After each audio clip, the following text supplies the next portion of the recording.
Another thing about the Chinese, the 1-ton, is everything's pretty light. Use this hammer. When you're taking off the bucket, it's going to swing on you. So, you know, if you take out the front one first, it won't swing as bad. But if you take out this back one, it'll really want to swing on you. So take out the one that's on the arm first. Put that right there. And then you can pull it out really quick, like you're doing a magic trick, or you can go slow with it. Pulling it like a magic trick, you need to be wearing some steel toes or get the hell out of the way. Like that, the bucket falls off. All right, so here's what we got. We'll twist whenever you curl the bucket, right? And we're gonna weld the other side on. And then you can weld that to an upside down log splitter. You can weld it on to a piece of angle iron for a grading bar implement. The sky's the limit with what you can do. You could put like your own style ripper tooth on it and make an edger out of it. There's all kinds of stuff that I've been thinking of that you can do, but it's pretty cool stuff. And you can do it yourself for a hell of a lot cheaper than you can buy it online for, if you got a wild hair and you want to build it. Sometimes we live in an I want it now society, and everybody wants it now. There's some of us out here that think of ideas and like, I can build that. And from what I can see, it seems like, to me, quality isn't really there anymore. In this little Chinese mini excavator, it's like, that's low quality. Well, I've been driving it for 3 years, and the damn thing is, it's done a little bit of money. What the hell? I'm already running out of space. That's bullshit. All right, I'm gonna have to figure out where I get my space at. Okay, so what I'm doing here is I'm measuring with my caliper in between both of these. And whenever I squeeze them all in,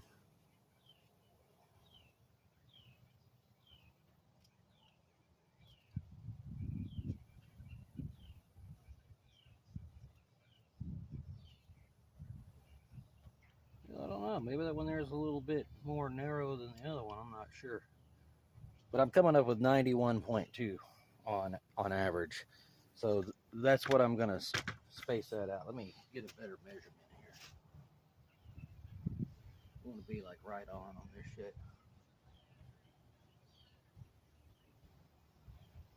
All right, so I'm coming up with 91.2. If I go anything below that, it's not gonna fit. 91.2, 91.3, then it'll fit. You know what I'm saying? Okay, now let's get ready to weld this thing together. I found this old piece of flat iron that I've had for my entire life since my dad passed away, and he used it as a tabletop, and I just put it on a 55-gallon drum. Makes for a pretty good welding table. Unlike this one sitting over here that I put a couple of sawhorses, 2x4s, and threw a bunch of stuff together there. This table won't catch on fire. That one will, so that's why I'm using this one. Hey, what's going on? I found out how to get some more space on my phone. Finally figured out how to get to the damn trash bin and throw away the videos. Good news is I've got more space for this video. The bad news is as soon as I make a video, I kind of got to trash everything that I made. So everything you see on YouTube is a one-of-a-kind. So if they ever have a mass crash and everything gets deleted, well, that's a lot of damn work down the tubes. A lot of videos, not really a lot of work. I was just thinking about these things right here, these old angle grinders. Remember before they put this like a drop switch or something. But back in the day, that damn thing would stay on, and you could have it on the counter and plug it in like I just did, and have some bitch take off. That was probably a good idea. Lost some of the shorter members of our staff due to that, probably. All right, so I got to grind this off, and then set up the welder, and I got to put some gloves on, stuff like that, and keep my safety glasses on. Now, I'm showing you how to build something. I'm not giving you a damn safety lecture here. I'm just giving you an idea, and take it for what you need it for. Have I ever had a grinding wheel blow up? Yes. Instant hamburger meat in the hand. So I have learned most of the time. I can't sit here and say that I've done everything perfect all the time, because I'm human, and I'm probably going to screw up a lot. But I keep getting better, I think. So I'm going to put some gloves on and we'll get that ground. All right, so one of the things that I've done wrong was these holes are about a size too big, so there's going to be some play in the pin. You see this right here? Shouldn't be that much pin, but thinking about putting some bushings in there. But I just was walking around the house here. This is an Echo edger blade. Now, I think someone tell me that this steel is probably heat treated and can shatter. But here's the deal that I found, is that is a much tighter tolerance. So I probably should have drilled those holes to, I think probably a 1 inch, and I did a 1 1/8 inch. Looking here at my caliper, 627 millimeters, which is, that ain't fucking right. Zero that thing out. All right. 0.99. So I should have drilled the holes at 1 inch. So if you're making one of these, the next one that I make, I'll have 1 inch. But I may take these and cut them off and use those as bushings, because the hole's already there. And we'll see when we get toward the end here what we're going to do. Let me grind this up. Basically cleaning off this burr, because I welded it, but it wasn't, I welded this side up completely, but the other side, it wasn't lining up on both sides. I was having some, I guess welders would call it a pull in. Metal was pulling in and pulling out, and I couldn't get it to line up. So we're going to try something different today and try to line it up when I'm not sitting on the ground. So let me get this ground down.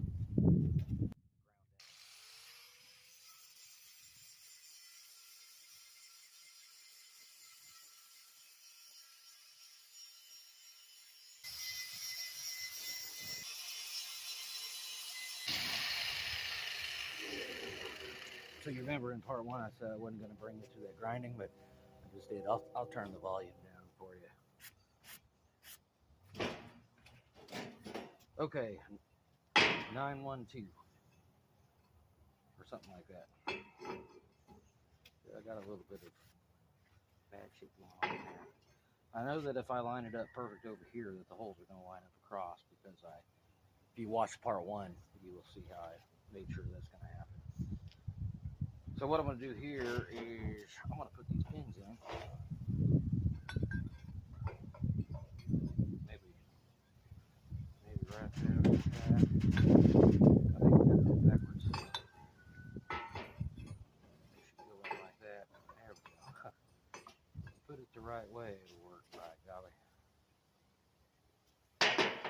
So these are the pins for the bucket, and I kind of like these pins better because they are they've got that nut end on them. So check this out. You see how that's going to work? It's going to hook up to your excavator there, and then you could actually, but I'll make another video and see if I can't make one of those quick connect attachments. If you've seen them, it's basically just a nut that you unscrew and it hooks your stuff up pretty quick. But this piece right here, you can build any implement that you can think of. Like I said, and basically you just weld this, or you could drill some holes in there and you could bolt it, and then you can bolt on any implement that you wanted to make. that would be more universal, and you wouldn't have to build, several of these. You could just bolt it on.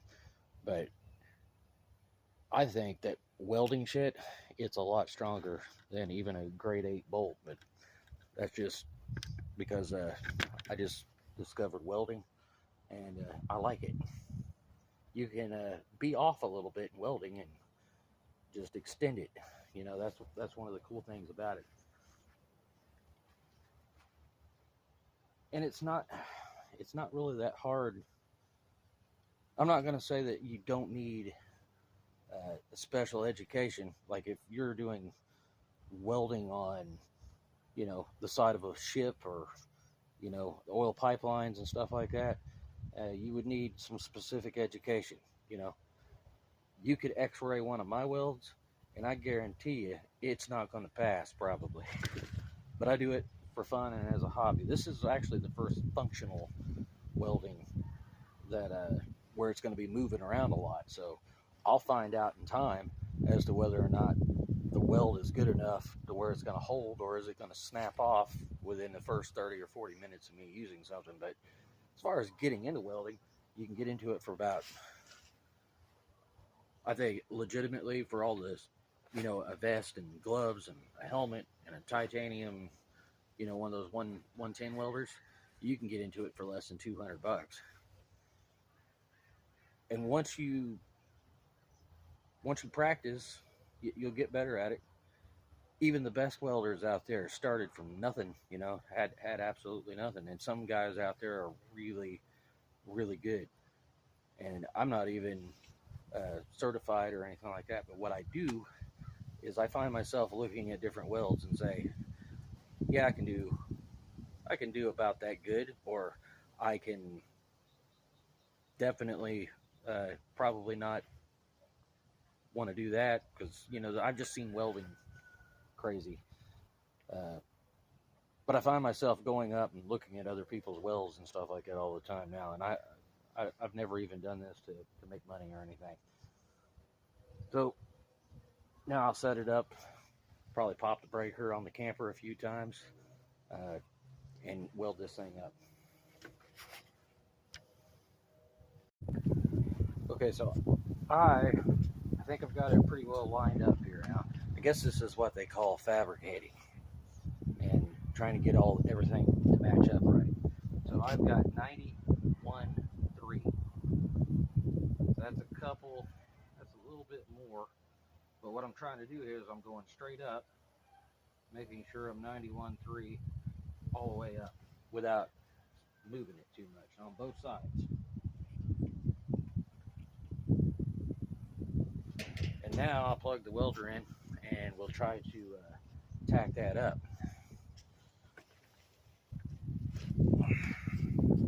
I say we, I always speak that way. I guess it is we. You're here. You're here. Give me the power to do it. Or else I'd be just sitting here doing this by myself, all the hum of a titanium welder. I'll move this out of the way. All right. Let's get everything moved in here.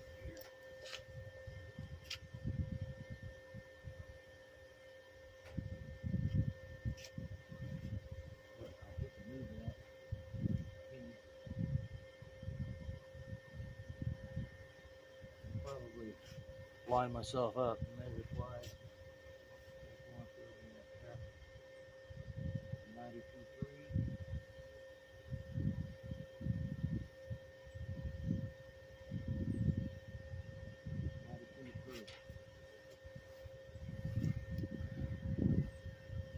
I gotta go find my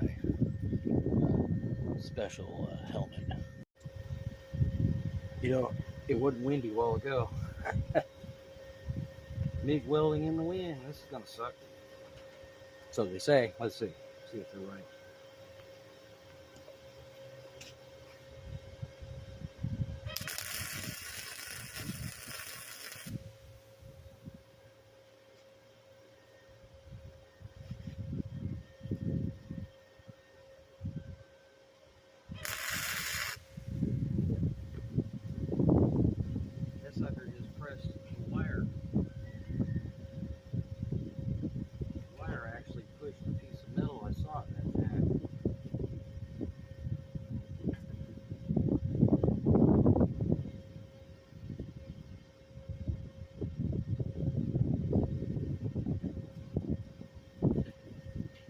92.3 and the wire pushed it to 92.1 before the arc actually took off.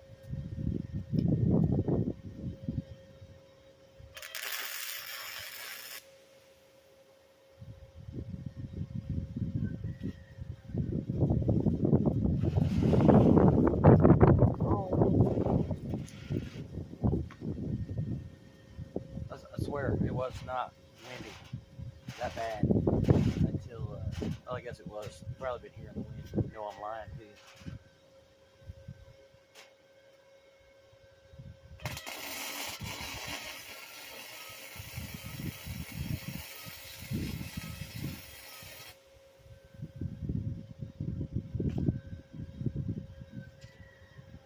I think I'll put one more on and then I'll fit it up.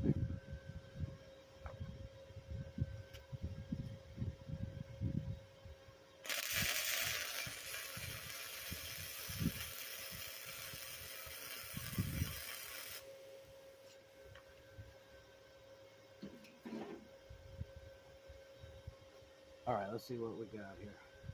I'm trying to control my speed, and yesterday my breaker was popping and stuff, so I'm not very good at it, but it looks good. The metal's stuck together, so we shall find out. I guess the other major thing that you need is a wire brush, which I think is over there. I'll be back. Well, it's one of those moments where you saw the wire brush, you've seen it, 30 minutes ago, but grew legs and walked off. I'll find it here in a second, but we're going to go ahead and fit this thing up.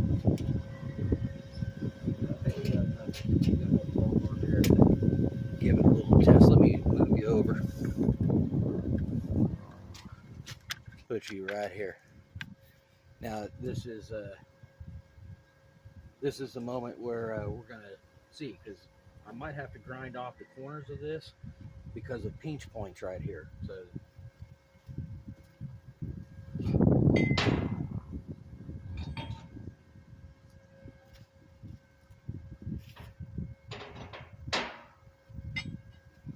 like I said, this is going to fit loose because I drilled these holes.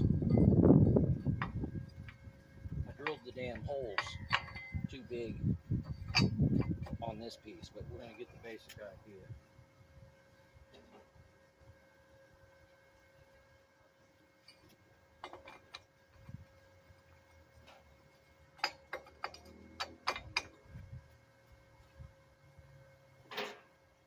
I'm definitely going to want to put some bushings on.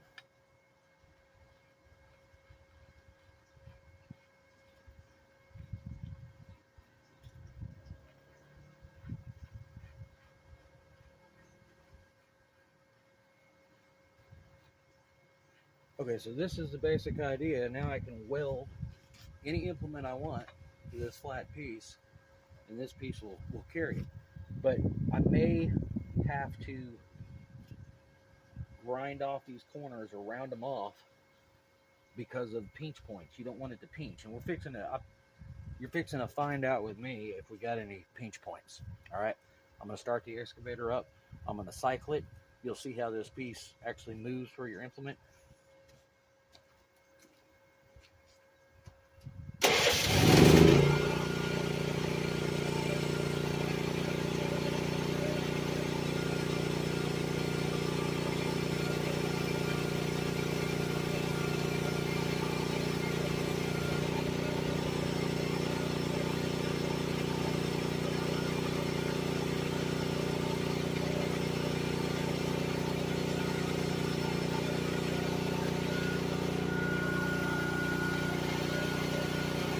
Close, that is very close.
So that'll work. I over drill these holes, so I'm going to have to go to a 1 inch, and I need to put a bushing on both sides.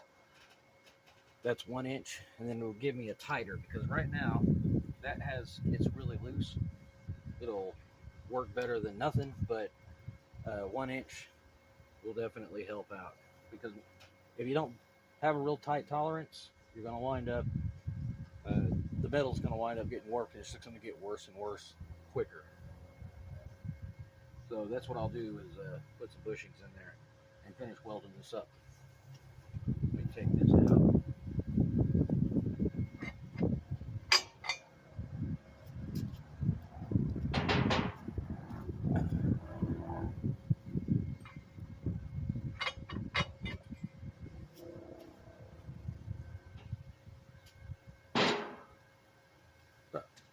You might be curious of what that weighs. Let me see if I can't figure that out for you.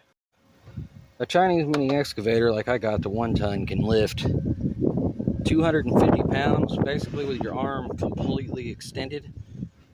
So if you're building an implement, you want to pay attention to that, because the last thing you want to do is go way the hell out with your arm and your implement tips you over. So you got to make sure it's under a certain weight limit. And this right here says kilograms. We're going to go to pounds, and let's see how much this thing weighs here. This isn't the most accurate, but that piece with 3/8 inch metal weighs approximately 10 pounds. All right. And, you know, that bucket down there weighs a hell of a lot more than 10 pounds. And it has some hellacious lifting power. I mean, compared to a man and a shovel. So this is coming along good. I'm going to weld that up. This is basically the basic. You don't have to do it exactly like this. This is the shape that works. It's just 3 pieces of metal welded together. And just practice, and if you got any welding skill at all, you can do this. I guarantee it, because I barely got any at all. All right, I'll see you in a bit. So I found this little wire brush right here. I don't know what the hell happened to my good wire brush. Wind's picking up again.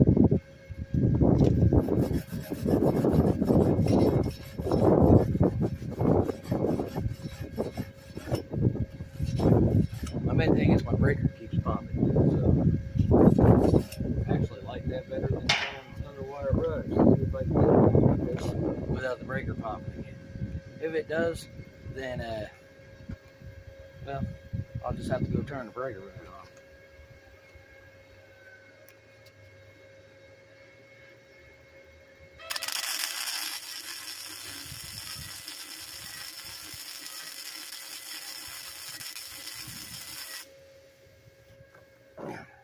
I almost know when that breaker is going to pop. So I weld a little bit, and as soon as it starts like popping like that, so I'm plugged into a camper, so it pops the breaker. You know what I mean?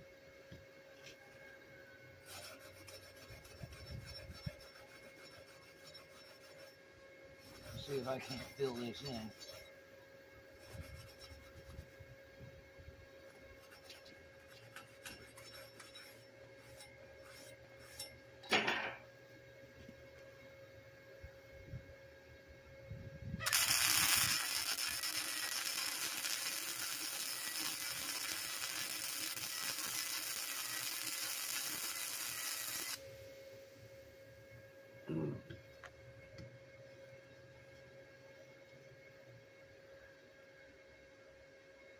You know, I think I could weld a lot better if the breaker didn't pop.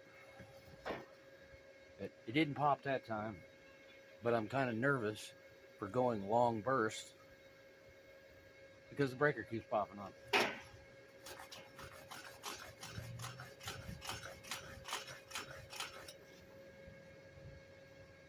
I can do better.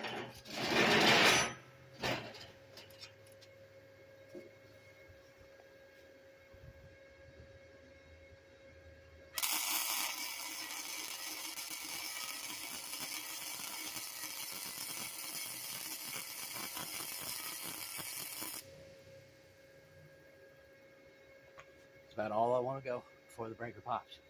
Here, scrub this crap out here.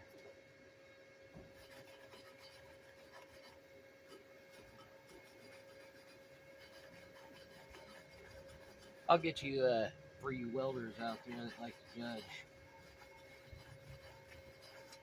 I'll get you a close-up. I'm not really afraid to share because I'm just going to keep getting better as I do this.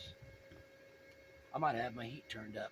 Some guys can actually tell by the way it sounds. I'm not that good yet as to whether or not it's running good or not. But it sounds like it's running good to me. But if you don't think it is, let me know.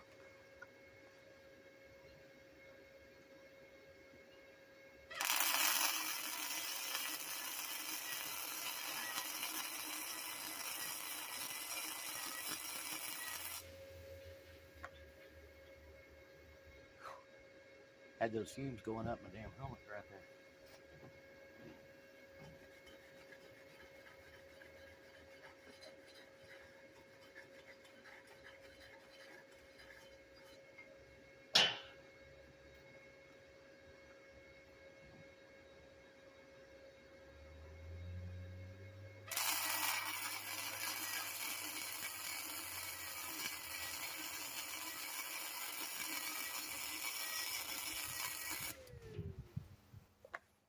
And I popped the breaker, ladies and gentlemen.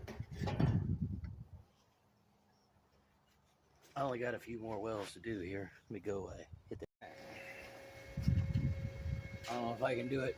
I'll blow the breaker again. I think I'm just going to make a part 3, and we'll actually make the implement in part 3. I'll put it down, and I'll weld on this piece of angle iron, and then we'll make ourselves a grading bar.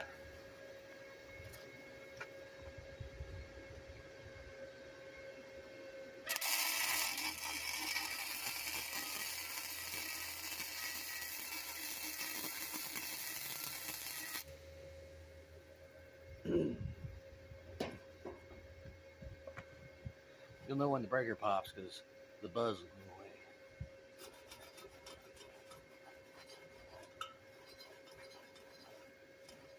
Thing about it, I can see every start and stop that I do.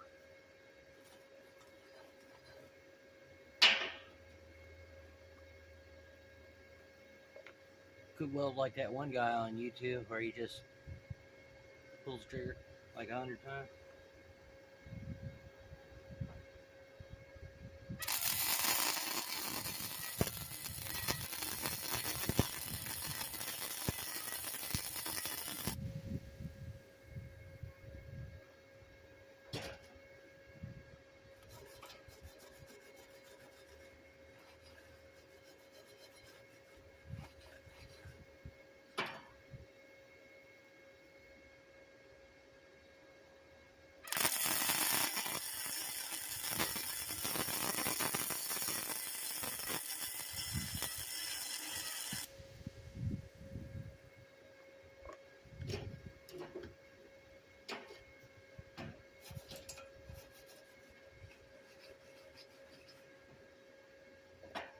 Yeah.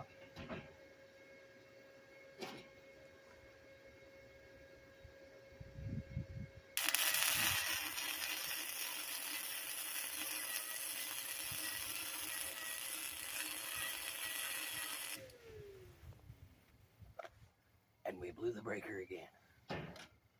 It's a good thing my wife's sleeping. Every time I turn the breaker on, all the alarms in the house go on and off. So we'll see what it looks like here in a second. All right, so I've got this welded up with my limited welding skill here. You want to see? You can see my starts and stops because the breaker keeps popping on me. Yesterday, I did a weld like that, so it's not the best welds. All right. I've seen worse, and I've seen a hell of a lot better. But this is how you can make an implement for your Chinese mini excavator. I think I am going to go on a part 3. So we've got this build pretty much done. And then on part 3, I'm probably going to make the bar and weld everything up and show you a functional implement made from scratch. And then part 4, I will show you how I tighten the tolerances up by using the bushings so that you don't have a lot of play. All right, everybody have yourself a good day. It's going to freeze tonight, and the cucumbers are done for. Good day.